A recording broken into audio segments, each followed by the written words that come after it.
Desde las 7 de la mañana les estamos acompañando este martes 5 de agosto y hasta las 12:20. Vamos a estar con ustedes en Más de Uno. Después ya llegará el turno para todos nuestros compañeros de las emisoras locales de Onda Cero. Esta mañana he leído un titular en un periódico. Cuando el presidente cambia de opinión, los suyos encuentran la manera de alinearse. Y no es en un periódico español, no se refiere a Pedro Sánchez. Es el New York Times. Y habla de Donald Trump y de los republicanos. Cuenta este diario que Trump ha despedido a la jefa de la agencia que elaboraba los datos de paro después de que los de la semana pasada fueran negativos. Los republicanos hasta ahora habían alabado las estadísticas de esta agencia.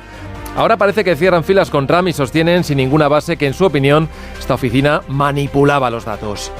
Datos del paro y la seguridad social, los de España, que conocíamos ayer en este programa y que se hacen un hueco hoy en algunas portadas. El julio más flojo desde 2012, dice el periódico. Parálisis del empleo, es el titular de La Razón. El despido de 184.000 profesores aumenta la destrucción de empleo, destaca El Mundo. Yolanda Díaz ve positivos los datos porque la afiliación sigue creciendo, aunque tímidamente. La vicepresidenta, por cierto, vuelve a ser hoy protagonista en varias portadas. En ABC, por ejemplo, Díaz se refugia en la propuesta de una izquierda plurinacional de Gabriel Rufián. Ayer en Radio Nacional admitió que es necesaria una alianza que no sea suma de siglas y que dé esperanza y que movilice. Dijo que ya no vale con decir que viene el lobo y pidió al PSOE medidas más contundentes en vivienda. La Razón también destaca: Díaz se crece y amenaza a Sánchez con consecuencias por las nucleares. Al aperturismo del PSOE sobre reabrir el debate, el no firme de la vicepresidenta segunda.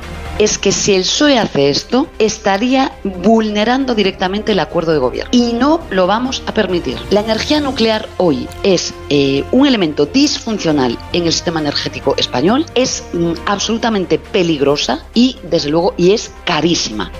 La Razón sostiene que Díaz quiere marcar perfil propio ante la debilidad socialista y le dedica su editorial: política de gestos que no engañan a nadie.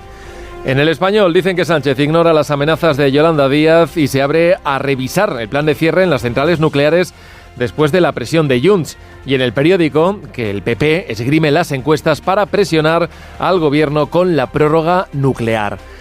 Santos Cerdán cumple hoy 5 semanas o 35 días en Soto del Real y da una primera entrevista en La Vanguardia con este titular: soy inocente y no he hecho nada de lo que dice la UCO. Se suma Cerdán, además, a la decepción de Ábalos con Sánchez después de que éste le retirara su apoyo. Dice que con lo que le conoce Pedro, así se refiere al presidente, pensaba que tendría clara su inocencia. Y dice de nuevo que no reconoce su voz en las grabaciones y que no ha existido ese contexto con Koldo ni con Ábalos. La UCO, sin embargo, discrepa. Adelanta hoy El Español algunos de los nuevos indicios que investiga la Guardia Civil. Cuenta que Cerdán usó a Koldo de hombre de paja para ocultar que era socio de la cooperativa que recibió 729.000 euros de Servinávar, esa en la que también trabajó su hermana Belén Cerdán. Según esta información, Santos habría puesto como testaferro a Koldo, al que en un audio se le escucha decir que los pagos eran en efectivo. Cuenta hoy El Confidencial que el ático de Cerdán en el barrio madrileño de Chamberí ya está en Idealista. Está a 15 minutos andando de Ferraz. Esto no lo dice el anuncio. 3 habitaciones, gran terraza, 160 metros cuadrados. El precio, 2.950 euros al mes. Y vuelve a haber lío en la Secretaría de Organización del PSOE y es por los currículums, que parece ser uno de los temas del verano. En la portada del Mundo, la número 2 de organización del PSOE rehace su currículum para desinflarlo. Dice la información que tras la polémica de Noelia Núñez, la reciente número 2, Anabel Mateos, ha corregido en la red social LinkedIn que no acabó un máster en la Universidad de Burgos, que le falta el trabajo final. En la portada del diario.es, las dimisiones por los currículums falsos desatan una ola de borrados y de correcciones. La última es Ana Millán, número 3 del PP de Ayuso y vicepresidenta de la Asamblea de Madrid, que por cierto está imputada por un presunto caso de corrupción, que se habría presentado en 2007 a la alcaldía de Arroyomolinos diciendo que era licenciada en Ciencias Políticas cuando en realidad no terminó la carrera. Eso es lo que decía, lo que venía en la propaganda electoral. El vicesecretario económico del Partido Popular, Juan Bravo, le quitaba ayer hierro a este asunto. Y en materia de Ana Millán, conocemos lo que hemos conocido por los medios y según hemos conocido por medio de ustedes, se circunscribe al hecho de un error en un folleto publicitario. Del caso Montoro, El Independiente cuenta que la UCO ha encontrado cheques bancarios de 2 millones de euros al rastrear las cuentas de Equipo Económico, el despacho de abogados del exministro de Hacienda. Y del caso Begoña, el artículo 14, que el juez Peinado valora procesar a Begoña Gómez después del verano, que terminará en septiembre las pocas diligencias que le quedan y que no habrá más prórrogas en la investigación. Colea además la financiación singular. En La Razón, el PP reivindica su línea liberal frente al ataque de Illa contra Madrid. En el país, la financiación singular acumula escollos antes de llegar al Congreso. Ayer hubo un nuevo no en el PSOE al cupo catalán, el de Adrián Barbón. El presidente asturiano tampoco compra la tesis del PP andaluz, que quiere que la financiación autonómica en base a la población de cada región. Hoy yo puedo decir con firmeza que me opongo a la propuesta de Cataluña y también me opongo a la propuesta de Andalucía, porque no cuesta lo mismo prestar asistencia sanitaria a una comunidad que tiene una población envejecida, como es Asturias, como es Galicia, como es Castilla y León, que una comunidad autónoma en la que hay mucha población joven. No cuesta lo mismo. Sí, dijo Barbón, que coincide con Salvador Illa en que la Comunidad de Madrid hace dumping fiscal. En las imágenes de las portadas, la familia real recibiendo ayer a la Sociedad Balear en Maribén, con debut de la princesa Leonor y la infanta Sofía. Y otra imagen destacada, la de los paracaídas del hambre en La Vanguardia, desplegando ayuda humanitaria sobre Gaza con el titular: exmilitares y expolicías de Israel piden a Trump que ponga freno a Netanyahu. Y en la 2 de ABC, la foto del primer ministro israelí con el titular: Netanyahu cada vez más aislado dentro y fuera de Israel. Trump no parece, sin embargo, estar dispuesto a retirarle su apoyo. Cuando le preguntaban ayer si se está cometiendo un genocidio en Gaza, él contestaba: ¿Cree que hay evidencias de genocidio en Gaza? No lo creo. Mira, están en guerra. Pasaron cosas horribles el 7 de octubre, como sabes. Fue algo horrible, horrible. Y mira que he visto cosas malas, pero lo del 7 de octubre con Hamás fue muy, muy malo. A las 9 hablaremos con el ministro de Exteriores, con el señor Álvarez, sobre estos asuntos. Y problemas para otro amigo de Trump, Jair Bolsonaro. Por orden del Supremo, el expresidente de Brasil está pasando su primera noche bajo arresto domiciliario en su casa de Brasilia por no cumplir las cautelares que le habían impuesto, como no publicar en redes sociales. Bolsonaro está a la espera de que se fije fecha para el juicio en su causa por conspirar para dar un golpe de Estado en 2022 y no aceptar la victoria de Lula. A los periódicos españoles no les ha dado tiempo a añadir esto en sus versiones en papel porque ocurrió anoche, pero el periódico Estado de Brasil le dedica su editorial titulado El regalo del juez Moraes a Bolsonaro. Dice que este arresto domiciliado es un regalo en bandeja de plata para el expresidente porque le da lo que más busca: oportunidades para hacerse pasar por mártir. La foto de la portada es una imagen difundida por el propio Bolsonaro el domingo, a pesar de la prohibición judicial de publicar en redes, en la que se le ve en su casa. Está mirando el móvil, sentado en una silla con una camiseta del equipo de fútbol de Brasil y unos pantalones cortos de chándal, descalzo, con las piernas cruzadas y un pequeño detalle en su pie: la tobillera electrónica. Miguel Ondarreta, Más de Uno, Donde Alsina.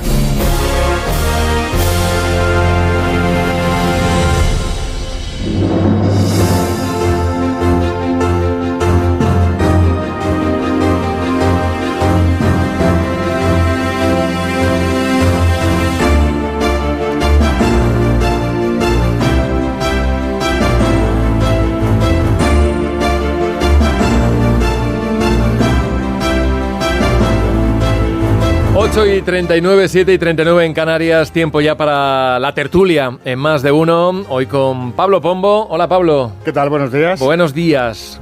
Paco Maruenda, buenos días. Muy buenos días, Miguel. Y John Muller, buenos días. Hola, buenos días. Bueno, pasan cosas y pasan por la noche también. Hemos tenido detención, arresto domiciliario de Jair Bolsonaro, y ya está toda la prensa internacional sacando algunas de las imágenes. Leíamos ahora en la prensa más o menos como que le están haciendo un favor con esta detención. Ya sabéis que entre sus planes soñados está el de volver a competir, ¿no?, en las presidenciales del año que viene, en 2026 en Brasil. No sé cómo lo veis, este movimiento que, por cierto, si empezamos a sumar, Müller, a expresidentes en América Latina en arresto domiciliario, van unos cuantos ya, ¿eh? Hay una prisa de los jueces por meterlos en arresto domiciliario. Es el caso de Álvaro Uribe la semana pasada, el viernes, donde la jueza que lo sentenció, él fue...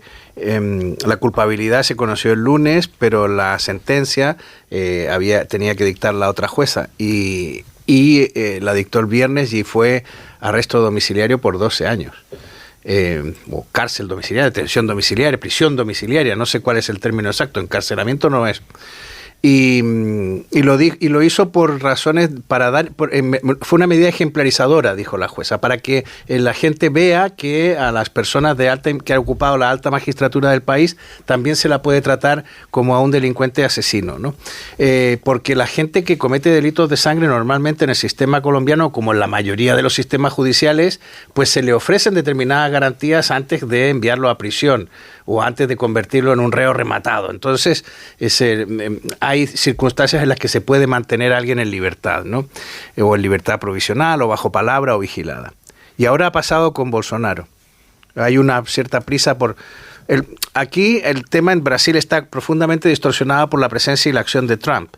Al convertir la amenaza de que un 50% de los aranceles obedecía a la persecución judicial a Bolsonaro, como lo llama él, al adoptar sanciones contra el juez de Moraes, o sea, el juez tiene problemas para entrar en Estados Unidos. No es llegar y decir voy a ir a un curso en Yale, en la Escuela de Derecho de Yale, porque probablemente tenga alguna dificultad. O sea, Trump ha entrado a saco en el sistema judicial y en la política de Brasil. Entonces, cuando nosotros estamos diciendo Bolsonaro, arresto domiciliario tal, en Brasil lo que se está leyendo es nuestro sistema, nuestra democracia está desafiando a Donald Trump y a los intentos de los yanquis de determinar nuestra política. Y esto es un tema, es una dimensión que a lo mejor desde aquí no es tan fácil de percibir. Hay una campaña muy clara desde lo que es el Grupo de Puebla y toda esa colección de gobiernos indeseables de la izquierda radical iberoamericana, populista, ¿no?, por acabar con aquellos que les molestan. Es decir, si pudieran, pues acabarían con Milei, ahí quieren acabar con Bolsonaro. Pero recuerdo que en el capítulo de los que están en su casa cumpliendo prisión también está Cristina Fernández, es verdad. En Argentina. Por eso te decía yo que el listado va siendo amplio. Otra corrupta del Grupo de Puebla, ¿no? Es que al final aquí hay una realidad bastante objetiva, ¿no? Que hay una campaña contra Bolsonaro, la hay, ¿no? Todo esto de escándalo, no, que había intento de golpe de Estado y no sé qué, no sé, hombre, lo dicen en España los pijoprogres del gobierno, ¿no? Que resulta que eran los mismos que han limpiado a los independentistas del procés y de lo que fue el 1 de octubre, etcétera, ¿no? Entonces, como es normal, el modelo presidencial en Iberoamérica desgraciadamente ha conducido a una enorme polarización. Es decir, estás con unos o estás con otros, ¿no? O eres a favor de Lula da Silva, que también tuvo problemas judiciales, estuvo en la cárcel, etcétera, o estás con Jair Bolsonaro. Entonces eso va a ser difícil de resolver hasta que haya elecciones. Entonces el objetivo de Lula da Silva, que aquí se presenta como ese señor venerable, de izquierda, sensible socialmente, preocupado por los desfavorecidos, frente a la derecha malvada, bueno, pues una derecha que le vota a la mitad de la sociedad brasileña. Por tanto, habrá que reflexionar qué es lo que realmente pasa y si la izquierda deja, porque ellos tienen una idea muy clara que Brasil tiene que ser de izquierdas, punto, y Argentina también, y Chile también, y Colombia también, y España también, y la derecha tiene que ser unos palmeros. ¿Os acordáis cómo era el PRI? Cuando el PRI estaba en la parte pues ya más exitosa, ¿no? Por tanto, es un tema que, bueno, no se va a resolver hasta que haya elecciones y la izquierda o siga en el poder o vuelva a la oposición y entonces montará el lío. Déjame, ahora te voy a dar la palabra, Pablo, pero déjame avanzar un poquito porque tenemos muchos asuntos hoy sobre la mesa y a partir de las 9 vamos a hablar con el ministro de Asuntos Exteriores. No está en su casa, en prisión domiciliaria, sino en la cárcel, Santos Cerdán. 35 días lleva ya y hoy el diario La Vanguardia publica la primera entrevista, un formulario que le han enviado, lógicamente, que ha pasado por sus abogados. Y explica este diario que no han tenido opción de repreguntar y os voy a destacar algunas de las cosas que cuenta Santos Cerdán, el exsecretario de Organización del PSOE, desde la prisión de Soto del Real. Bueno, el titular es: soy inocente y no he hecho nada de lo que dice la UCO. Cuenta también que está deseando, claro, si todo se aclara, dice, yo quiero pasar página y no volver nunca más a la política.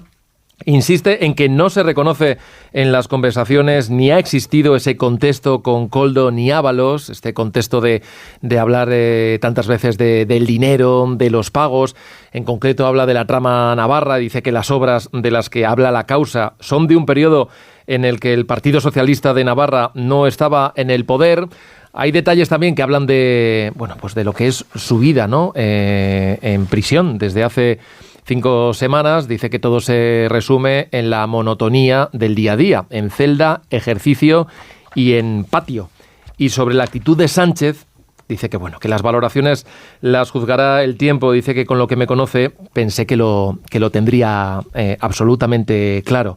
También niega, como dice el auto del Supremo, que tuviera un rol de preponderancia sobre el caso Koldo. Bueno, no sé si se os sorprende algo, desde luego no hay revelaciones y esto entra un poco en la estrategia de defensa que venimos conociendo y que se sustenta, ¿no?, en los autos que se han ido publicando, Pablo.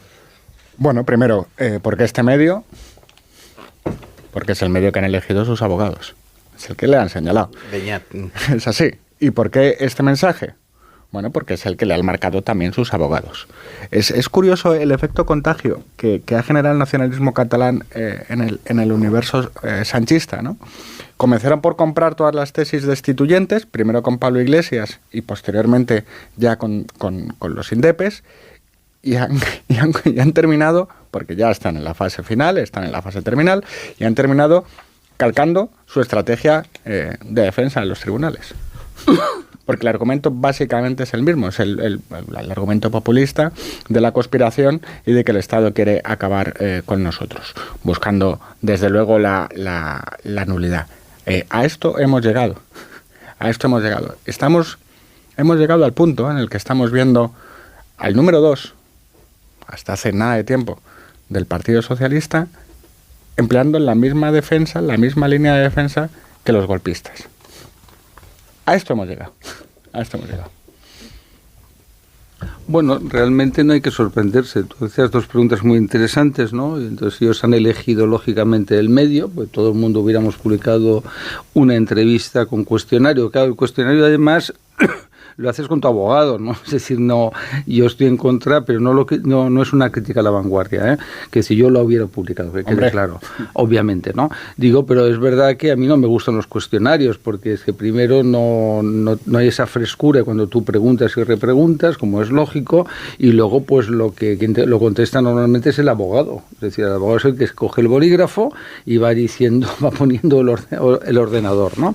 Luego sería el primer caso en la historia de que alguien incurso en un proceso de corrupción dijera, diga, sí, soy un corrupto, he colocado a mi hermana, a mi cuñado, tenía un contrato para aflorar cuando más me conviniera, tomando el control de la mitad de esa compañía. Sería una cosa asombrosa, ¿no? Asombrosa. Sería la gran noticia. Noticia, probablemente, si me permites, Miguel, la ironía mundial. Todo el mundo se hablaría de ello, ¿no? El primer corrupto o presunto corrupto, ¿no? Hombre, las conversaciones que no se reconoce en ellas, bueno, ya lo veremos, las pruebas periciales dicen de que no hay ningún tipo de amaño, que son, como no podía ser menos, en manos de la Guardia Civil, sino pruebas, ¿no? Veremos cuál es el primero de ellos que empieza a cantar la traviata. Porque claro, primero lo que se han encontrado es que Sánchez ha hecho un Sánchez, porque a mí ya sabes que lo admiro mucho, porque es el político más implacable, mira que he conocido centenares de políticos, desde la transición, desde Adolfo Suárez hasta ahora, ¿no? El político sin escrúpulos, implacable, Maquiavelo se hubiera vuelto loco de la emoción para inspirarse en El Príncipe versión 2.0 año 2025, ¿no? Porque fue el primero en condenar a Santos Cerdán, es decir, no tardó nada, y Ábalos, ¿no? Es decir, los mató rápidamente en su estilo más depurado y más exquisito, y no los envenenó porque ya no hace esas cosas, y no voy a acusar al presidente de hacerse un Borgia, ¿no? ¿Sabes? Un César de Borgia y liquidar al adversario. De todo lo demás de la entrevista, insisto, volvemos al principio, es lo previsible. Es decir, cuando tú lo haces con tu abogado, pues está contestando a que le conviene. Lo único interesante a mí me resulta es la posibilidad de que se vengue de Sánchez. Eso es la parte más divertida estilo Macbeth, ¿no? Es decir, que la cosa pues acabe en una auténtica tragedia, que todos estos se lleven por delante al presidente del gobierno. Hay dos preguntas que os voy a destacar. Le preguntan, bueno, ¿usted se siente víctima de una persecución política por su papel en las negociaciones del PSOE? Y responde, así lo entiendo yo, ¿no? Es la posición. Y luego le preguntan si el PSOE se ha financiado ilegalmente. Y dice, no. Y añade, que yo sepa. Y ahí lo deja, ¿no? Como dejando entrever, bueno, pues donde yo estuve no ha habido nada ilegal. A partir de ahí, pues que cada uno ya saque sus conclusiones. Müller. Bueno, yo también habría publicado la entrevista, aunque fuera por cuestionario. De hecho, creo que la entrevista con cuestionario, por ejemplo, para entrevistar a determinados especialistas y expertos que prefieren no tener que hablar a una grabadora e improvisar, y que a lo mejor tienen muchas muletillas y prefieren plantear en un texto escrito una respuesta, a mí me parece razonable, siempre que luego te permitan, por cierto, tener una parte de conversación en la que puedas completar ese cuestionario con repreguntas. Aquí me parece que faltan una pregunta clave, sea por cuestionario o no sea por cuestionario. Y la pregunta clave es, señor Cerdán, ¿por qué el señor Ábalos o Koldo están libres y usted está en la cárcel? Y yo creo que me hubiera gustado conocer la respuesta a esa pregunta, ya no se va a poder saber, pero creo que es la pregunta clave. En la intervención de Paco iba dejándolo caer o iba quedando de manifiesto, que yo creo que es una de las grandes asimetrías. La prisa con la que Pedro Sánchez condenó a Cerdán es realmente impresionante. O sea, yo me imagino a otros presidentes del gobierno y hubieran sido mucho más prudentes, probablemente cogiéndose del respeto a la presunción de inocencia para no meterse en jardines, pero la rapidez con la que Sánchez reaccionó aquí, bueno, pues no sé, y no sé si al final el proceso le va a terminar dando la razón. Parece que Servinavar efectivamente era la caja pagadora de la familia Cerdán León, pero lo que no tengo tan claro es lo que al final, que es el centro del proceso, dónde estaban las concesiones en las que intervino Koldo e intervino Santos Cerdán. Y hasta qué nivel fue determinante su participación, porque en las grabaciones de Koldo, donde por cierto creo que le han preguntado efectivamente por qué grababa cosas de su vida privada, que es realmente insólito, las cosas que están apareciendo entre esos 22.000 documentos, ¿no? Claro, aquí... Dice, es muy extraño, ¿no? Realmente, dice, no suena muy bien esto que grabara incluso su intimidad, es sospechoso, y si como dice él, no grabó, quiere saber quién... ¿Y cómo se han generado estos audios? Y estamos con lo de la IA. Que esto... Koldo debería dar un máster o una masterclass o una masterclass en el SEPE, porque siempre se ha sabido que el SEPE es uno de los órganos más inútiles para conseguir hacer match entre los demandantes de empleo que están en el paro y la oferta. Y por lo visto Koldo esto lo hacía con bastante eficacia. Le llamaban y le decían, necesito un puesto en el ministerio tal, y Koldo lo conseguía. Necesito que la Guardia Civil no persiga a las señoritas que vienen a bailar a mi local, y lo conseguía. Entonces... es un tipo de... Yo creo que hay una parte en que la administración española está demasiado cerrada, y entonces es necesario la existencia de personajes como Koldo que encuentran los poros por los cuales se produce la ósmosis entre la sociedad y el Estado. Bueno, respecto a la rapidez, hombre, a mí no me parece que sea una virtud, a mí me parece más bien que sea un defecto, habiendo pasado todo lo que ha ocurrido, que... sea el único que ha dejado caer prácticamente, ¿no? A varios lo separó y tal. Además, recordad cómo fue aquella intervención del mes de junio, ¿no? Que él dijo, yo he conocido el contenido de este informe de la Unidad Central Operativa esta misma mañana, y le dio absoluta verosimilitud a todo lo que aparecía, y ese mismo día le pidió la dimisión. Es que no podía ser de otra forma. No podía ser de otra forma. No se puede discutir ese informe, y por el mismo motivo... no se podía, no había otro escenario que no fuese la dimisión, es que no tenía otro remedio. Tendría que haber hecho lo mismo con otros representantes. Ahora bien, Pablo, pero la dimisión no es lo mismo que la condena del presidente, ¿eh? Sí, pero veremos si ocurre lo mismo, por poner un escenario, una hipótesis, como estamos en agosto, pues por poner un escenario. Imaginaos que ocurre algo parecido con Armengol. ¿Pasaría lo mismo? O la posibilidad de que se cayese la presidencia, nada menos que el Congreso, alterar la mesa y generar un caos tremendo, porque para volver a configurar la mesa el proceso no es nada fácil, ¿no? No fue fácil. Bien, pues probablemente no pasará lo mismo. Oye, ¿qué más grave hay que un fiscal general del Estado borrando pruebas? ¿Por qué ese caso no? Es que aquí lo de la rapidez va por barrios, casi, por barrios del sanchismo. Hay una cosa en la encuesta que me llama la atención, ¿no? Es el nivel de descaro. Decía antes Maruenda, ningún corrupto dice, sí, oiga, sí, me lo he llevado crudo. Sí, en su cara, queridos españoles, me lo he llevado y mientras tanto hacía mítines. Pero, oye, esta cosa de decir que lo de Servinávar, bueno, que sí, que no, que firmó, pero que en realidad, bueno, que... No, este nivel de desprecio a la inteligencia de la gente, mientras los familiares se lo estaban llevando crudo, que es lo que hemos ido conociendo durante las últimas semanas, ¿no? Y luego, esta expresión que has señalado tú, de, no, esto es sospechoso. ¿Qué quiere decir esto es sospechoso? Pues o la inteligencia artificial o el deep state, que son las tesis de los populistas y de los nacionalistas para acabar buscando la nulidad. Efectivamente, Cerdán, el dilema del prisionero con 3 prisioneros metidos. Bueno, probablemente tendríamos que recordar que la UCO ha hablado de presunta organización criminal y que él tendría el puesto de dirigente. No director, dirigente. No están diciendo que fuese el número 1 en la organización criminal, pero están diciendo que estaba en la élite y los otros no tanto. En su estrategia de defensa, y esta es la parte interesante, efectivamente, el escenario Macbeth que planteaba Maruenda, hay un momento en el que tu línea de defensa choca con el interés del partido. Hay un momento en el que tu abogado te dice, amigo, tú verás, pero si quieres salvarte vas a tener que hacer daño al partido. Y cuando uno lleva 35 noches allí en Soto del Real a prisión completa, pues lo ve de manera diferente, tal y como le ocurrió a Bárcenas. Lo importante, la financiación. Como esto salte en otoño, no hay posibilidad de frenar esto. No hay posibilidad.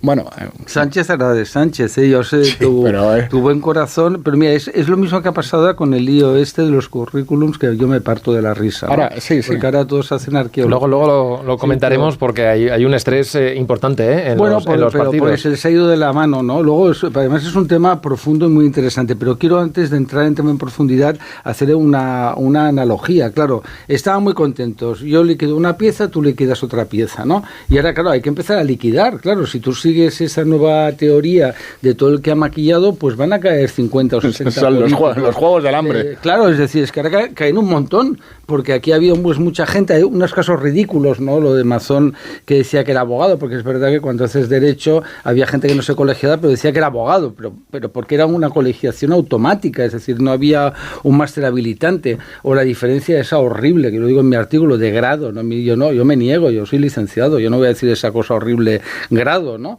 Y tampoco, si yo te hubiera hecho el grado, dices, hombre, pues eso es una...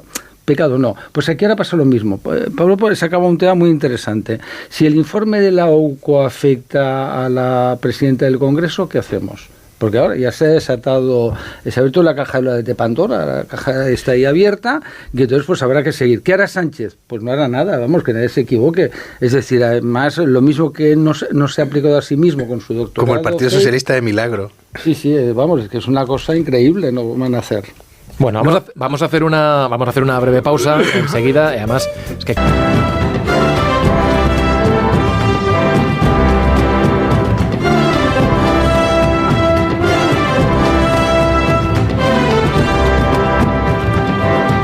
Dos minutos pasan de las 9 de la mañana, de las 8 en Canarias, y aquí estamos en Tertulia Más de Uno con Pablo Pombo, con Paco Maruenda y con John Muller, y creo que hasta ahora puedo saludar ya a José Manuel Álvarez, al ministro de Asuntos Exteriores, Unión Europea y Cooperación. Ministro, buenos días.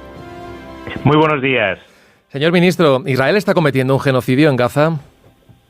Desde luego está cometiendo crímenes gravísimos que la humanidad entera, lo decía en Naciones Unidas la semana pasada, tiene que terminar, tiene que parar. No podemos permitir eso. Por eso España es el país del mundo que más está haciendo por Palestina. Porque no podemos permitir que el derecho internacional humanitario se pisotee cada día, con desplazamientos forzosos de población, con muertes masivas en las colas del hambre, que es una vergüenza para Israel y una vergüenza para la humanidad. Y también estamos liderando todo lo que la humanidad está haciendo por Palestina, porque Europa tiene una responsabilidad especial.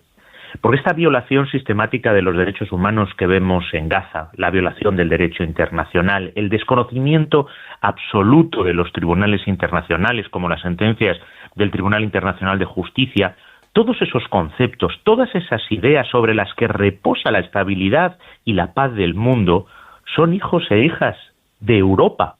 Y el mundo entero nos mira. Yo me entrevistaba en Naciones Unidas la semana pasada con muchos de mis colegas de distintos continentes y todos miran a Europa porque saben que si Europa no toma con fuerza esa bandera, esa defensa de Palestina, que es la vida de los palestinos y las palestinas, pero también la defensa de los derechos humanos y la legalidad internacional, el mundo está perdido. Nadie lo va a hacer.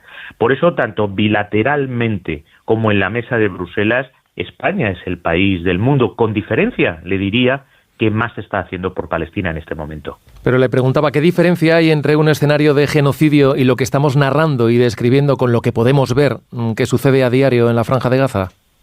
Usted sabe que España está personada precisamente en la demanda sudafricana que se basa en la Convención para la Prevención y la Sanción del Genocidio. Estamos hablando de 60.000 muertes sin ningún sentido, de una acción militar que en estos momentos no tiene el más mínimo objetivo militar, de una operación que empezó como una operación antiterrorista y que inmediatamente perdió cualquier sentido antiterrorista porque se veía que era un castigo colectivo. Por lo tanto, lo que tenemos que hacer todos es prevenir que esta matanza continúe.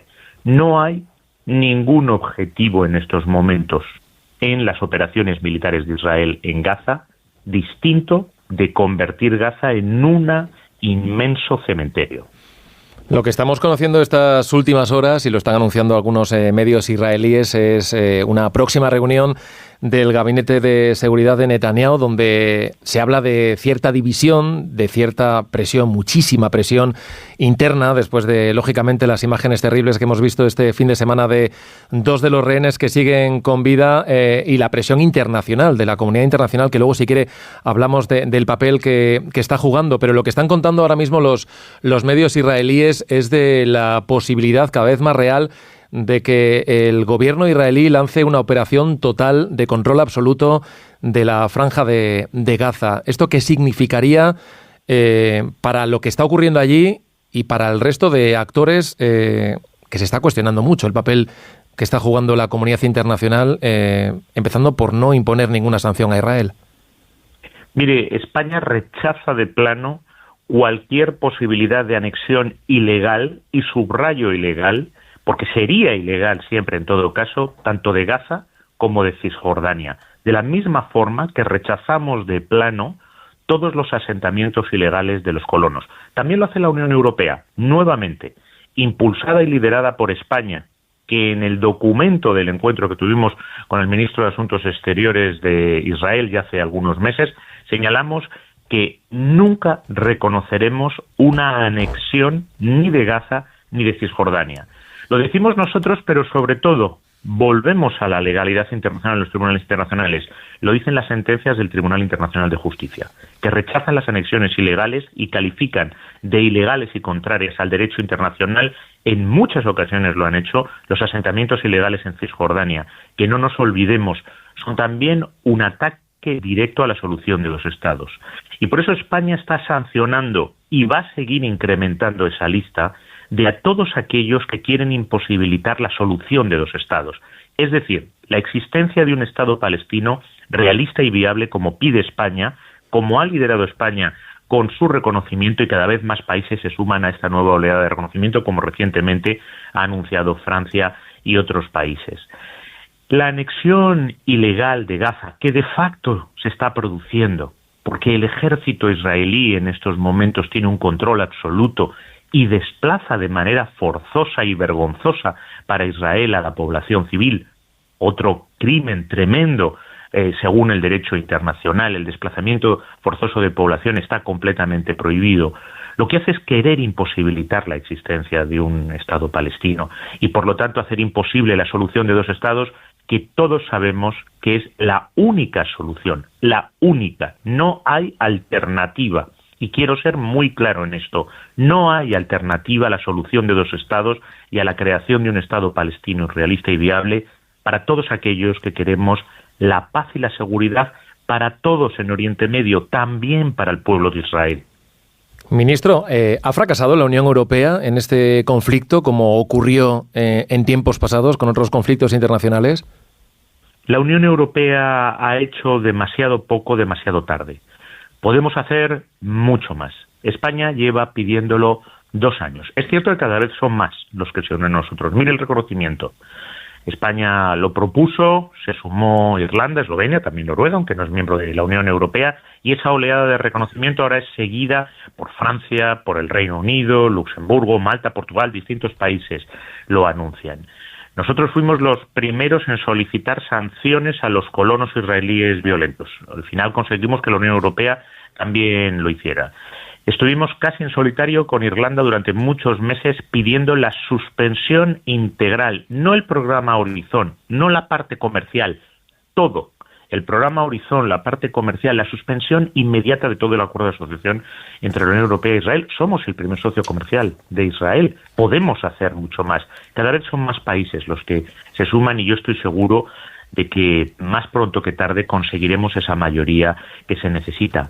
Insisto, y lo digo siempre en Bruselas, Europa tiene una responsabilidad especial, porque lo que se dirime en estos momentos en Palestina, como lo que se dirime en Ucrania también, España tiene una política exterior con identidad propia, que es coherente, que dice lo mismo en Ucrania que en Gaza. No son dos cosas distintas, como hacen muchos otros países, también países europeos. Es también los valores de Europa.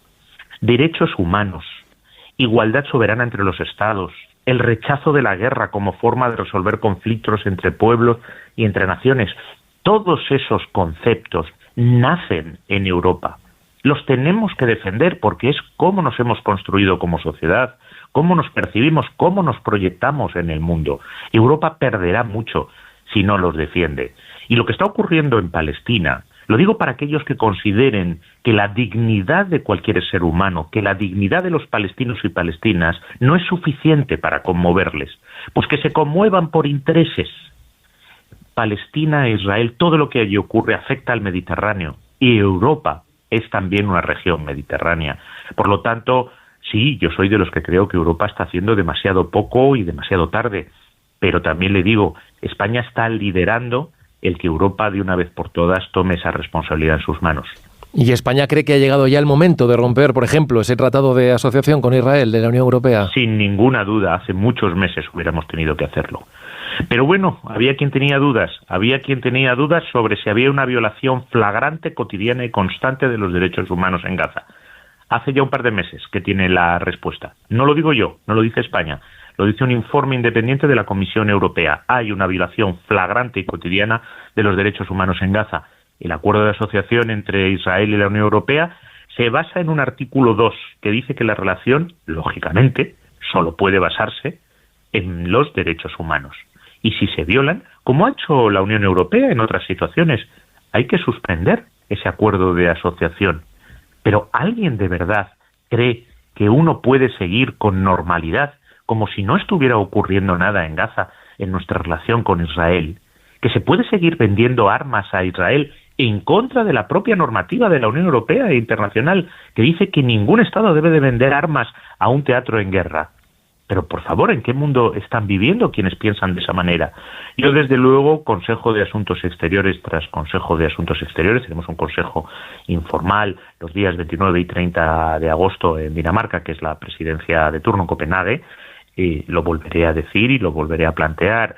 Y como le digo, hace ya muchos meses me encontraba bastante solo en torno a la mesa de los 27. Cada vez somos más los que hablamos y hablamos claro. Y desde luego sí, por supuesto, creo que habría que suspender inmediatamente todo el acuerdo de asociación. En este sentido, Israel sigue contando con su aliado clave en todo este escenario, que es Estados Unidos. Y eso que Trump decía, y lo dijo al inicio de su mandato, que lograría acabar con todos los conflictos, incluido el de Ucrania y el de Gaza, en muy poco tiempo. ¿Está fallando también en este momento Estados Unidos con su política de apoyo total al primer ministro Netanyahu? Mire, yo solo puedo hablar en nombre de la política exterior de España y, por supuesto, de la política exterior de la Unión Europea como país importantísimo de Europa. Estados Unidos, lo que sí yo le reconozco es que tiene un peso político, económico, militar, diplomático enorme en cualquier zona del mundo, mucho más en Oriente Medio.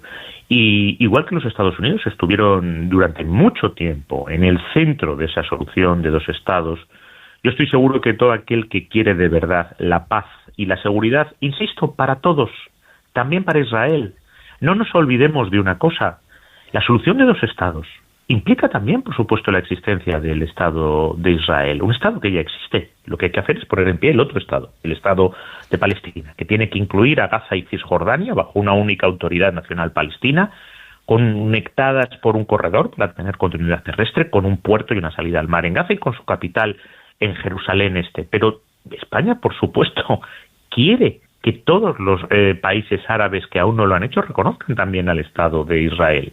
Escuchamos las legítimas reclamaciones de seguridad del pueblo de Israel. Fuimos de los primeros gobiernos en condenar el atroz atentado terrorista de Hamás, que es una organización terrorista que no puede desempeñar ningún papel en la futura gobernanza de ese Estado palestino que todos queremos.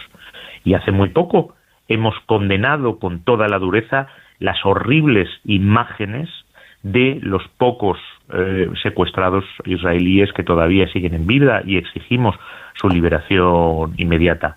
Pero eso no quita que ese mismo derecho a un Estado, exactamente el mismo derecho a un Estado, exactamente el mismo derecho a la seguridad, exactamente el mismo derecho a poder acceder libremente a los alimentos, a las medicinas, a la gasolina, a poder vivir en paz sin la amenaza de que te peguen un tiro en una cola del hambre, lo tenga exactamente igual el pueblo palestino que el pueblo de Israel. Y yo espero que Estados Unidos se sume a ese esfuerzo lo antes posible. Señor Álvarez, ¿España va a volver a enviar ayuda a Gaza? Le pregunto porque se está lanzando por el aire, que es una de las pocas posibilidades que tiene de enviar esta ayuda. No sé si hay algún tipo de trazabilidad, si saben, porque las ONGs están diciendo que esto prácticamente no vale para nada, porque se están viviendo situaciones de la ley de la selva en la que se están prácticamente matando por alcanzar ese tipo de ayuda, que ni siquiera se sabe dónde va a caer, en qué zonas. ¿Ustedes saben exactamente, por ejemplo, la ayuda que ha lanzado España, dónde ha ido, si ha tenido algún efecto? Mire, eso lo dicen las ONGs y lo digo yo, lo dije antes del lanzamiento. Esto no es lo que España exige y lo que España pide. Lo que España exige y lo que España pide es que se abran todos los puntos terrestres y que entre de manera masiva y por vía terrestre con camiones toda la ayuda humanitaria y alimentaria que está ya agolpada, incluida la española. ¿Por qué van a ser los palestinos los únicos seres humanos del mundo que no saben cuándo van a poder comer? Porque hay 100.000 niños en estos momentos, 40.000 de ellos bebés, en riesgo de morir de hambre en pleno siglo XXI por un único motivo: un bloqueo terrestre de Israel, digámoslo por su nombre. Israel en estos momentos tiene una especie de derecho de veto sobre la vida y la muerte por inanición. Esto es una hambruna inducida en Gaza. Pero también le digo, nosotros vamos a participar en cualquier posibilidad de enviar alimentos, incluido por aire, aunque es una gota de agua en el océano, lo dije yo antes de la operación y lo sigo manteniendo. Esto no es la solución, porque si con esa ayuda yo consigo salvar la vida de un solo bebé palestino, uno solo, ya me doy por satisfecho. No voy a escatimar ningún esfuerzo, pero esa no es la solución. Y esta vergüenza para Israel, que es también una vergüenza para toda la humanidad, esos niños que están a punto de morir de hambre, cuando hay alimentación y alimentos suficientes agolpados en la franja, eso pesará para siempre en las conciencias de Israel. Por lo tanto, evidentemente, esto es un paliativo muy sucedáneo. Evidentemente, esto no va a paliar esta hambruna inducida por Israel en la franja de Gaza. Pero también le digo, toda opción que tenga España de salvar la vida de un solo bebé. Con uno solo ya me doy por satisfecho. Haremos todo el esfuerzo que haga falta y lanzaremos toda la comida que podamos hasta que no podamos hacerla entrar como tendría que ser por vía terrestre. Otro motivo más por el que yo pido la suspensión inmediata de todo el acuerdo de asociación entre la Unión Europea e Israel. No es posible este bloqueo, esta hambruna inducida de Gaza. No podemos seguir relacionándonos con Israel con toda normalidad cuando sabemos que hay 40.000 bebés que hoy mismo pueden morir por falta de alimentos. ¿Pero en qué mundo vivimos? Ministro, déjeme que le pregunte sobre otros asuntos en materia de inmigración. ¿Qué queda del gobierno del Aquarius en el gobierno actual de 2025? Mire, la inmigración es un fenómeno absolutamente global y en el caso europeo, desde luego, necesario para mantener nuestro ritmo económico, no en España, en todos los países de la Unión Europea. Y lo que está claro es que hay que combatir dos cosas.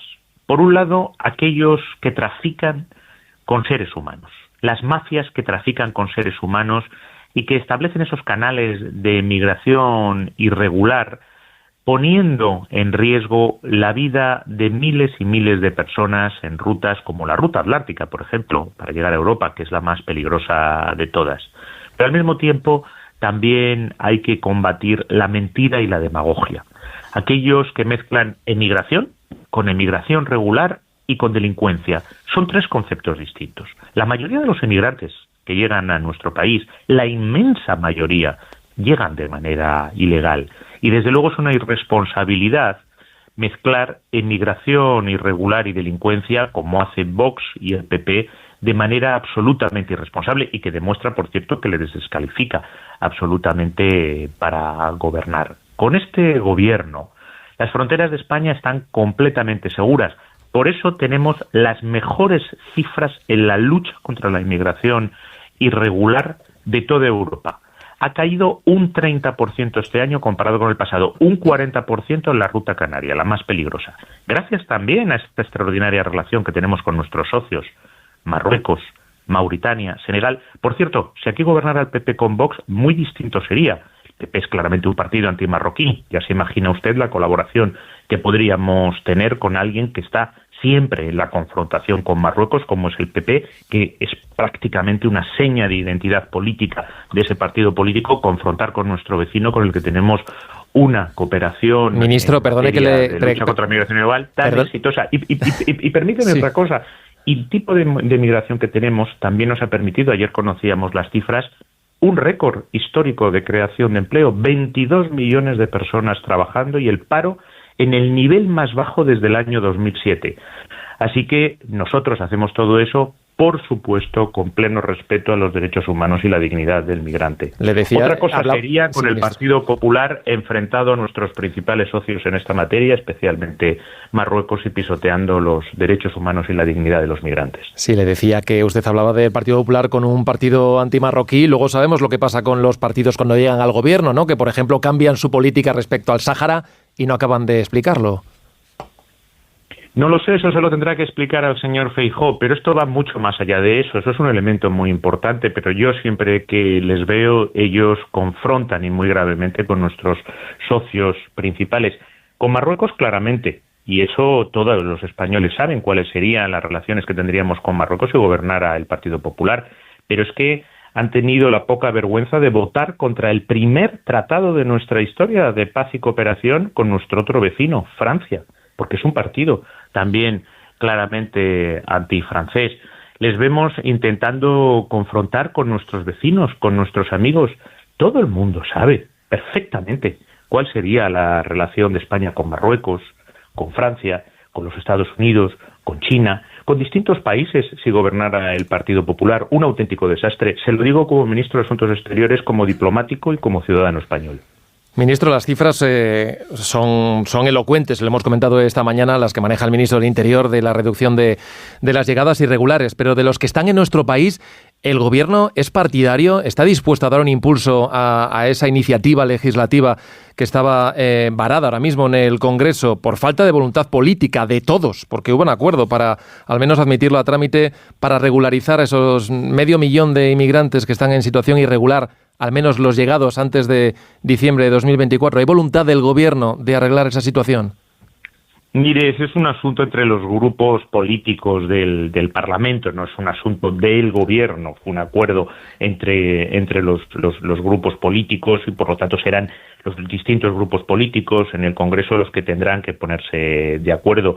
Lo que sí le puedo decir es que las cifras, no es una opinión, las cifras demuestran que España tiene la política migratoria más exitosa en la lucha contra las mafias que trafican con seres humanos. Le vuelvo a dar las cifras, son cifras de Frontex, por cierto, consultables para cualquier oyente. Una caída del 30% en el conjunto del país, del 40% en la ruta canaria, y al mismo tiempo un aporte de la migración legal a nuestra economía que nos permite crecer como ningún otro país en Europa, 6 veces por encima de Alemania y el doble que Francia e Italia, con un récord de creación de empleo, 22 millones y el paro más bajo desde el año 2007. Por lo tanto, esto demuestra que nosotros sabemos hacer las cosas, que nuestras fronteras y su integridad están totalmente garantizadas, que sabemos lo que necesita la economía española y también sabemos que todo ser humano tiene derecho a sus derechos y a su dignidad, incluido los migrantes e incluidos los migrantes irregulares. Una cosa es luchar contra las mafias que trafican con seres humanos, otra cosa es pisotear su dignidad. Y desde luego, incidentes como los que vimos en Torre Pacheco hay que combatirlos siempre de frente, porque el racismo y la xenofobia son siempre despreciables y no tienen ninguna cabida en una sociedad acogedora y tolerante como la española. Pero le preguntaba si el gobierno tiene posición en cuanto a esa regularización. ¿Está a favor o no? ¿Hay una posición del gobierno o no existe posición? Mire, la ministra encargada del ramo se ha expresado muy claramente. No es el Ministerio de Asuntos Exteriores quien se ocupa de esos temas, pero desde luego se ha expresado en varias ocasiones al respecto. ¿Y es? ¿Si me lo puede explicar? No hablo nunca de temas que no son de mi competencia, pero vamos, desde luego ella lo ha dejado claro en muchas ocasiones y este es un asunto que tiene que ser un gran pacto de Estado. Yo creo que todo lo que es materia migratoria tiene que tratarse dentro de un gran pacto de Estado. Por eso me sorprende ver a las comunidades autónomas del Partido Popular en muchas ocasiones sabotear ese gran pacto de Estado. Esto es una cuestión que trasciende a un gobierno y que trasciende a un país, porque como le digo, el fenómeno migratorio es un fenómeno global. Tenemos las mismas situaciones y enfrentamos las mismas situaciones en toda Europa. Por eso nuestra presidencia sacó adelante el Pacto de Inmigración y Asilo. Y a mí lo que me sorprende es que el Partido Popular no lo entienda de esa manera. Ministro, sé que tenemos ya poco tiempo. Le pregunto por los aranceles que van a entrar en vigor el próximo jueves. ¿Qué papel ha tenido el Gobierno de España en las negociaciones? ¿Si ha tenido alguno de la Unión Europea con Estados Unidos? Bueno, la política comercial, como usted sabe, está completamente comunitarizada y transferida a la Unión Europea y es Ursula von der Leyen, la presidenta de la Comisión, quien se encarga de llevar adelante las negociaciones. Hay un comité de política comercial donde se sienta el ministro de Comercio, el ministro Cuerpo, el que da orientaciones y al que se le va informando y se le va señalando, aunque la negociación en sí es la comisión. Usted conoce la postura del gobierno de España. Nosotros no creemos en los aranceles, creemos en el libre comercio y en el libre intercambio. Otro principio, por cierto, internacional, que en estos momentos está siendo cuestionado. Hay quien cree que hay soluciones unilaterales a los problemas globales. No las hay. El comercio, por ejemplo, tiene que ser libre y tiene que ser multilateral, y en eso creemos. Y por lo tanto nosotros creemos que los aranceles no benefician a nadie, tampoco a quien lo impone. Y por lo tanto nosotros lo que sí queremos es que la relación comercial entre Europa y Estados Unidos, que es la mayor del planeta y que ha sido muy beneficiosa para ambos durante décadas, pues que se rija sin aranceles en la medida de lo posible, pero evidentemente se necesitan dos para eso. Ese acuerdo de aranceles lo que ha permitido es evitar una escalada arancelaria, una guerra arancelaria que hubiera sido también negativa para la industria española. Y desde luego, en la medida en que al gobierno español le corresponde, que no le quepa ninguna duda, ni a nuestros empresarios, ni a nuestros trabajadores, ni a nuestros consumidores, que nosotros vamos a defender, por supuesto, cualquier sector que pueda verse afectado. Le voy a despedir ya. Una única pregunta. Ministro, ¿está siendo imprudente el gobierno con sus contratos con la empresa china Huawei? La seguridad de todas las comunicaciones y la ciberseguridad en España están totalmente garantizadas y a los más altos estándares europeos. Sobre eso nadie debe de tener la menor duda. El Partido Popular le ha pedido su comparecencia. Les está acusando de poner en riesgo la seguridad del Estado. Me sorprende mucho porque yo he visto, por ejemplo, a la presidenta de la Comunidad de Madrid, Ayuso, inaugurar el hub más importante de Europa de Huawei, o al presidente de la Comunidad de Murcia, el señor López Miras, pues muy alborozado, hacer notas de prensa acogiendo a la empresa Huawei. Por lo tanto, no entiendo de qué hablan. O estamos hablando de la hipocresía tradicional del Partido Popular. Por favor, que no intenten alarmar inútilmente a los españoles. La ciberseguridad española está absolutamente garantizada y con los más altos estándares europeos. Por tanto, entiendo que han atendido a las advertencias, ¿no?, de la Unión Europea y de Estados Unidos. España no tiene que atender ninguna advertencia de terceros. Desde luego, dentro de la Unión Europea, nosotros estamos en los más altos estándares de ciberseguridad y cumpliendo con toda la normativa. Todo lo demás, demagogia. Y si no, ¿por qué hacen esos contratos dentro de sus comunidades autónomas? José Manuel Álvarez, ministro de Asuntos Exteriores, Unión Europea y Cooperación, le agradezco mucho que nos haya atendido esta mañana en Más de Uno. Un saludo y que tenga buen día. Muchas gracias, buenos días.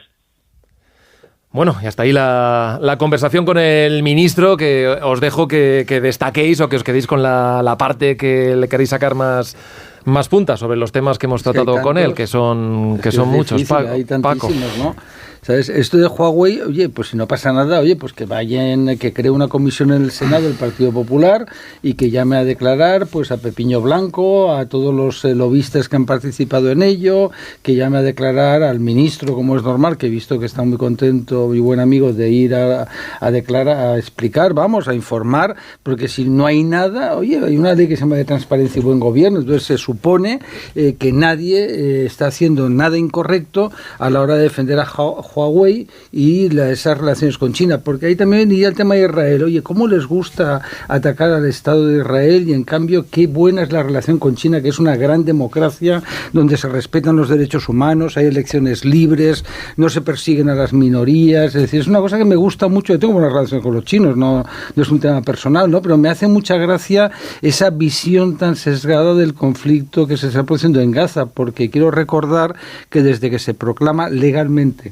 en resolución de Naciones Unidas, ¿no?, el Estado de Israel y la partición del territorio que era el territorio que estaba controlado por los británicos llamado Palestina, desde ese momento el agredido siempre ha sido el Estado de Israel. Es decir, hubo una primera guerra árabe, una segunda, una tercera, 2 intifadas, es decir, atentados terroristas de Hamas, porque no hay que olvidar que aquí se olvida que Israel puso sobre la mesa más de 6 millones de seres humanos asesinados brutalmente en Europa.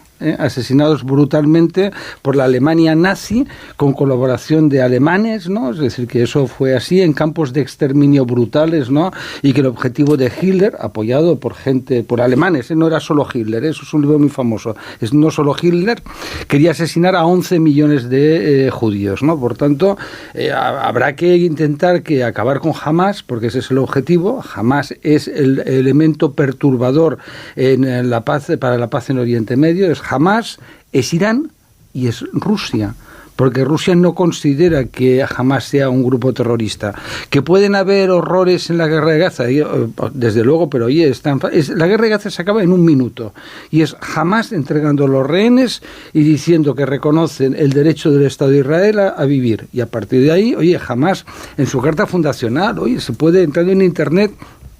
Yo animo a cualquier persona que nos está escuchando para que vea uno, que la carta fundacional de Hamas, que las declaraciones desde el jeque fundador hasta ahora, Es decir, las declaraciones son de exterminar al pueblo de Israel y acabar con Israel, ¿no? Por tanto, en el momento que jamás cambie y que se pueda, a mí me duele como a todo el mundo, incluidos a la mayor parte de israelíes, por no decir a todos, el horror que se está viviendo en Gaza. Pero es que tampoco jamás quiere acabar la guerra, quiere mantenerla. Es que están en una dialéctica de guerra, de atentados suicidas, de hacer todo para destruir a Israel. A mí me encantó la entrevista porque me ha rejuvenecido, porque he comprendido, he comprendido que todavía soy muy ingenuo. Yo esperaba una entrevista y me he encontrado con un meeting a las 9 de la mañana de todo el ministro de Asuntos Exteriores que nos ha dicho que, oye, que lo de Hawái, máximos estándares. Pues no da la sensación de que la OTAN piense en lo mismo. Que en inmigración, oye, los mejores del mundo mundial, pues no da la sensación de que los votantes socialistas estén muy de acuerdo. Flanco desatendido.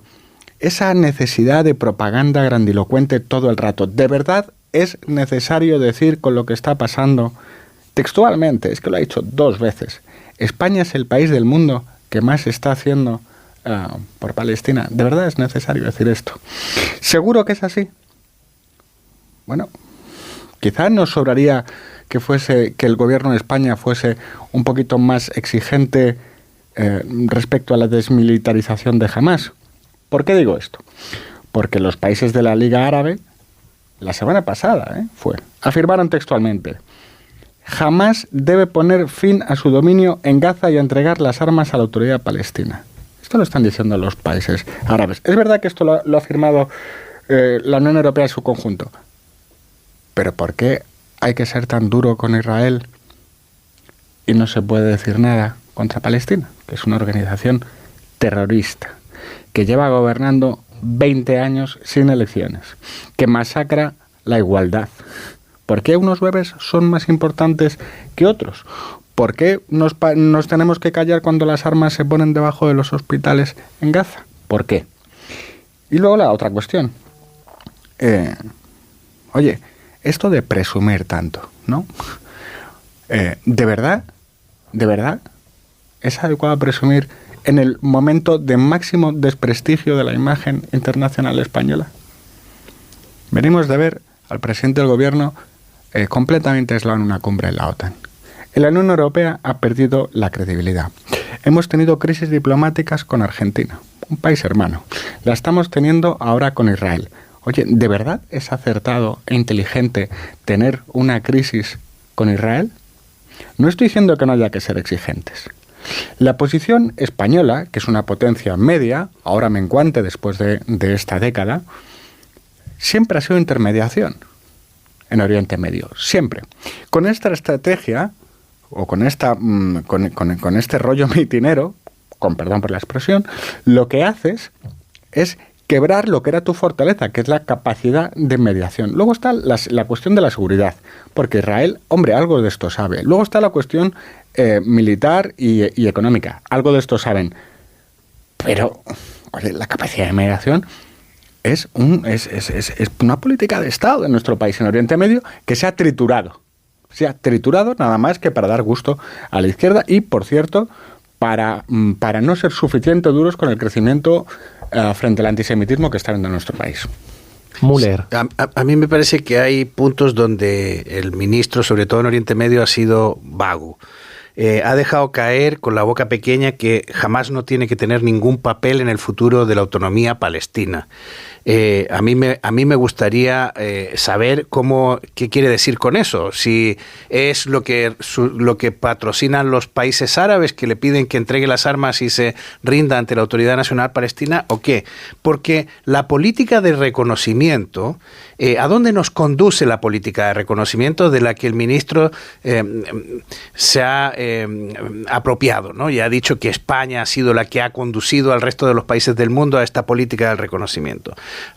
Yo veo varios problemas. ¿Cómo se va a articular esta solución de los dos estados con un Israel que está actuando al margen del derecho internacional humanitario, ignorando sistemáticamente a las Naciones Unidas, pese a que las Naciones Unidas es la organización que le dio el certificado de nacimiento al Estado de Israel?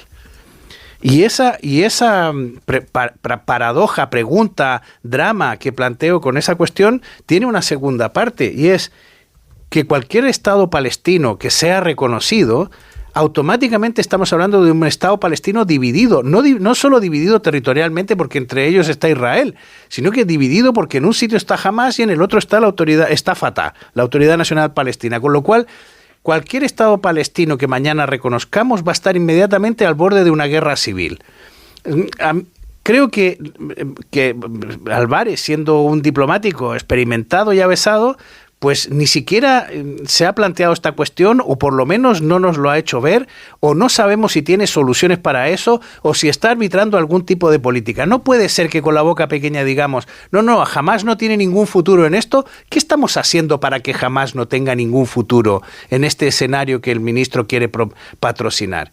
Porque sí tengo claro que podemos reconducir a Israel a una situación de respeto de las leyes internacionales, y creo que tenemos que ser muy exigentes con Israel. Es inaceptable lo que está ocurriendo en Gaza, y tenemos que ser tan exigentes como seríamos con Francia o con Italia, porque es un país que responde a nuestros valores y a nuestro sistema democrático. Hasta ahora siempre decíamos, es que Israel es la única democracia de Oriente Medio. Yo sinceramente creo que después de lo que en el futuro, cuando se escriba esta historia, va a ser como lo del genocidio armenio. El mundo miró para otro lado y no vio lo que estaba pasando. Vamos a hacer una pausa enseguida vamos a retomar y seguimos analizando lo que nos ha dicho el ministro. 9:38, 8:38 en Canarias, un par de minutos y enseguida estamos de vuelta. Más de uno en En 14 minutos vamos a llegar a las 10 de la mañana, serán las 9 en Canarias. Seguimos aquí en tiempo de tertulia con Pablo Pombo, con Paco Maruenda y con John Muller. No sé si se ha quedado algo más que queráis destacar de lo que nos ha contado el ministro Álvarez sobre el tema de la inmigración, que a mí me interesaba mucho que hablásemos también del tema de la inmigración cuando estamos escuchando y llenamos minutos y minutos, escuchamos a los partidos políticos, decimos, el Partido Popular ha endurecido su discurso en política, de inmigración, el gobierno piensa esto, piensa lo otro, pero cuando hay una propuesta concreta como la que tenemos en el Congreso de los Diputados, que pueden estar a favor, pueden estar en contra, pueden desecharla, pero es darle una respuesta a ese 500.000 de personas que están en situación irregular en nuestro país, que llevan tiempo trabajando en nuestro país, que están formando parte de esa economía sumergida, y se preguntan miembros del gobierno cuál es la posición y no la sabemos. No sé, creo que a partir de ahí deberíamos empezar a saber un poquito más, aparte de los argumentarios de los partidos y de los gobiernos, cuál es la política real, ¿no?, que hay detrás, que se subyace de todas esas palabras. No sé, ¿qué opinión tenéis al respecto de lo que nos ha dicho el ministro en materia de inmigración? Es que ha dicho una cosa muy interesante, y es que si gobierna el PP se lleva mal con Francia, se lleva mal con Estados Unidos, con Marruecos, se lleva mal con todos, ¿no? Es decir, si llega el partido con China, va a ser la catástrofe mundial. Es decir, sabiendo, como sabe todo el mundo, que el presidente Sánchez se lleva pero súper bien con Trump, son mejores amigos. Creo que va a ir a Camp David en cualquier momento, o Trump a Lanzarote, no lo sabemos, ¿no? Más allá de la parte de broma, ¿no?, porque este sistema del político español de descalificar al adversario de forma general, diciendo si el PP se llevará mal con Marruecos, ¿no? Pues se llevaron bien, mal, regular, cada momento, pues a lo largo de los mandatos del Partido Popular, lo mismo que los del PSOE, pues bueno, tú has dicho muy bien el tema del Sáhara, ¿no?, que no ha contestado, por cierto, ¿no? Es decir, quien cambió de posición sobre el Sáhara fue el gobierno socialista, creo recordar, y los dirigentes de Sumar, pues también eran, creo yo, muy pro-saharauis, ¿no? Y ahí está la cosa. El tema migratorio, lo hemos dicho otras veces, es el tema más grave que tiene la Unión Europea sobre la mesa, mucho más grave, si me permites, aparte de la tragedia que es la guerra de Ucrania, pues es el tema migratorio, porque es más persistente y constante en el tiempo. Lo de Welcome Refugees, si ponga un refugiado en su casa, oye, eso es muy popular. Lástima que ya no lo es tanto. Si tú miras las encuestas ya ves de que toda esa idea progre, ¿no? De que, oye, nada, manos abiertas, etcétera, pues eso es lo que está reventando desgraciadamente la Unión Europea. A mí me encantaría que la gente pudiera venir, se integrara, etcétera, etcétera, pero es mucho más complicado. Es lo mismo que el conflicto de Oriente Medio, ¿no? A temas complicados no se pueden dar soluciones fáciles, ojalá fuera tan sencillo, es decir, que, oye, pues llega aquí en una tertulia y yo resuelvo el conflicto de Oriente Medio, resuelvo el conflicto de la inmigración, la paz en el mundo y además me hacen Mister España, ¿no? Perdón por la ironía, ¿no? Es que es muy complicado y el gobierno al final todo lo simplifica en buenos y malos, si te fijas. Es decir, el PP es muy malo, no tiene políticas, no tiene ideas, es decir, en las comunidades del PP son un desastre. Si hubiéramos hablado de menores, pues hubiéramos oído eso, ¿no? Que la gente del PP, que es el partido mayoritario de España, que quiero recordar, más Vox, ¿no? Son más de la mitad de los españoles, es de centro derecha. Si unes, pues resulta que esa gente es mala, porque el único que tiene una idea de cómo resolver todos los problemas es Mr. Sánchez, el hombre providencial, que el mundo es el hombre que lidera la política europea, has visto, lo ha dicho, es decir, son ellos que lideran el tema de Oriente Medio, el tema de la inmigración. Bueno, yo creo que todo es un disparatado. Bueno, yo creo que el problema que tiene la propaganda desproporcionada del gobierno es que es deliberada. Es que está calculada. Es que si solo hubiese habido un 90% de propaganda en la entrevista que hemos tenido la suerte de escuchar, pues nos habría quedado un 10% para hablar de política y para que respondiese, por ejemplo, a tu pregunta. Oiga, ¿qué van a hacer ustedes en el Parlamento? Era muy fácil. Aunque nos hubiese dejado, mira, un 95% de propaganda, pero dígame cuál es el plan o qué es lo que usted quiere hacer con ese 5%. Con eso nos habría bastado. A ver, la cuestión de la inmigración. Es evidente que va a ser un tema central en todo el ciclo de campañas electorales que vienen, porque la preocupación ciudadana va a más y no a menos. ¿Está endureciendo el Partido Popular su posición? Sí, como todos los gobiernos europeos. Todos. Ninguno se está relajando. Todos están tomando posiciones que hace apenas 5 años nos habrían parecido exageradas. Pero, por ejemplo, Dinamarca, que va a gobernar ahora la presidencia europea, tiene una posición durísima. Los socialistas daneses son más duros con la migración que Vox España. Por tanto, la cuestión no es si el PP endurece o no endurece su posición como están haciendo todos. El PP alemán, los populares alemanes, como lo están haciendo todos. La cuestión es por qué el discurso de Pedro Sánchez y la política de migraciones de Pedro Sánchez está donde estamos en el año 2000. ¿Qué es donde estamos? En el multiculturalismo y en que ha fracasado en nuestro país. Esta es la cuestión. ¿Por qué no ha sido capaz de asumir que en nuestras sociedades en los barrios populares hay preocupación? Sea real o no sea real, sea una percepción subjetiva o no sea una percepción subjetiva. Pero yo que me trabajé muchísimo en las elecciones norteamericanas, fui allí, me estudié los datos y salía que el votante demócrata era partidario en un 60% de las deportaciones a quienes entraban ilegalmente. Hombre, las cifras de la administración Obama de deportaciones fueron las más altas en muchos mandatos. Fíjate qué dato, 60% del votante demócrata. Muy bien, y entonces, como soy un friki de las campañas electorales, me empollé la campaña alemán, que fue a principios de este año. Y entonces me voy, ¡pum!, 60% de los votantes del SPD, que es el Partido Socialista de los alemanes, partidario de las deportaciones. Lo mismo que en Estados Unidos. Muy bien. Hace 1 o 2 semanas. Sigma 2. ¿Cuántos votantes socialistas son partidarios de las deportaciones a las personas migrantes que han entrado ilegalmente o que han delinquido? 60%. Es decir, es que el gobierno o el Partido Socialista no está atendiendo a las demandas de su base electoral. Porque viven en Pozuelo. Viven en Pozuelo, donde el migrante que ven es el que les trae el sushi. ¿Vale? No están viviendo en los barrios populares donde palman. Porque ellos que van de que somos aquí el rojo de los barrios obreristas. Usted palma en Villaverde, ¿qué me está contando? ¿Qué me está contando? Entonces están desatendiendo su base electoral con un discurso elitista que queda muy guay, queda tan guay como los discursos de las élites de las dos costas en Estados Unidos. Pero la realidad, los barrios, es otra cosa. Y ahí, como ha pasado en el resto de Europa, la extrema derecha empezará a penetrar, como pasó en Francia, como ha pasado en Alemania. Cuando la socialdemocracia o el Partido Popular, cuando los dos partidos centrales dejan de atender a las clases medias, al final penetra la derecha. Y el Partido Socialista Obrero Español está desatendiendo la demanda de las clases medias respecto a la migración. Hemos dicho antes que es la tercera preocupación de los españoles. En septiembre del año pasado, con las cifras que había, era la primera, pero entiendo también que si el Partido Popular quiere hacer de este tema uno de sus asuntos centrales, tendrá que ser claro en cuanto a la política, porque es verdad que hemos escuchado cada vez que le preguntan al señor Feijóo cómo va añadiendo elementos, y ahora cuando explica que es partidario de aquellos inmigrantes que estén en situación regular, me refiero regular, y que cometan algún delito, se les pueda expulsar. Luego le preguntan, ¿qué delitos? Bueno, pues eso lo vamos a ver.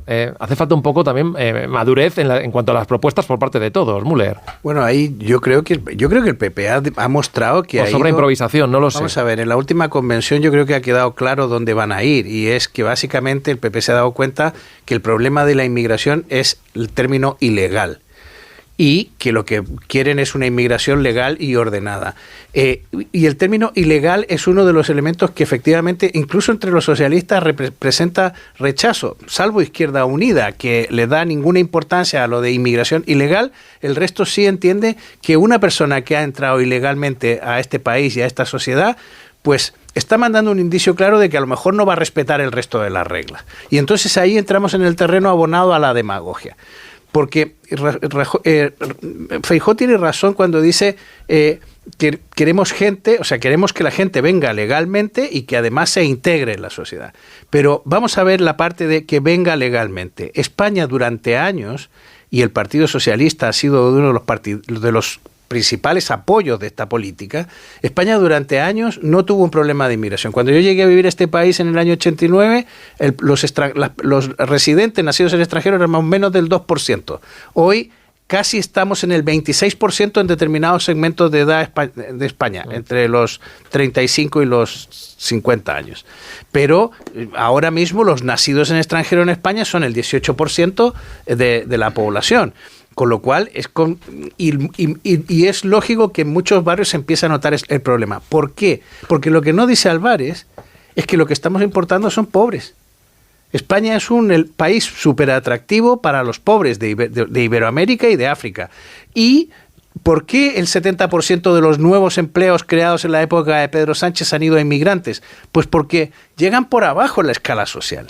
Entonces, sí, que les lleven el sushi en Pozuelo está muy bien, pero vénganse a Vallecas